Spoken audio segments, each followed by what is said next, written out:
Tingnan mo tong papaya tree na to. Nabulok na.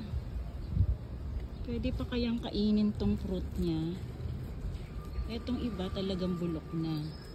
Eto, tingnan natin baka mapakinabangan pa. May mga kulisap nga lang. Yan. Tignan nyo po, oh, sayang din eh. Oh. Sa bagay, matanda na rin tong puno na to. Namatay na nga ito eh. Actually, pinutol na namin yan. Kasi sumasangga siya sa yung mga kawad ba ng kuryente dito sa taas. Ayan oh. Pinutol na namin yan kasi dati diretso yung tubo niyan papunta dun. Eksakto sa mga kawad ng kuryente. Ngayon, nung pinutol namin yan dito, ang nangyari, ayan, nagsanga-sanga siya. Hanggang sa nagbunga na naman ulit. Marami na rin kaming nakuha dito ng mga pang tinola, pang dessert. Ayan, so siguro this time talagang mamamaalam na siya. Di bale, makakapagtanim pa naman tayo uli doon sa bandang likuran. Ayan, para walang magagambala ng mga kuryente.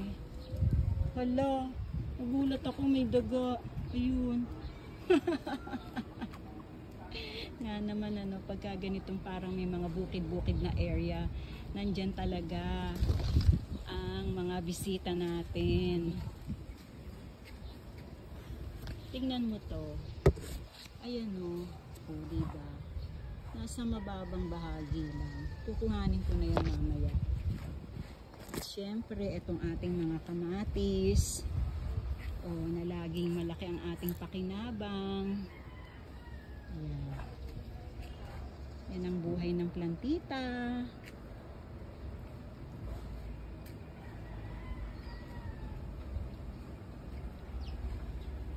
So marami rin tayong i-maintain at i-groom na mga halaman.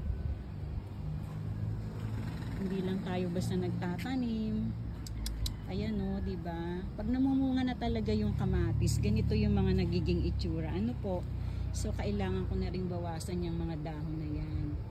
Ayan yung mga yan.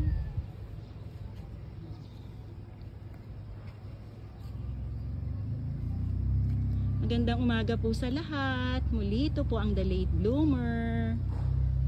Happy Mother's Day sa mga kananay dyan, sa mga kapwa ko kananay. Tingnan nyo po ito. Ayan, mamaya kukunin na rin natin yan. May mga natitira-tira pa tayong mga bunga ng mangga.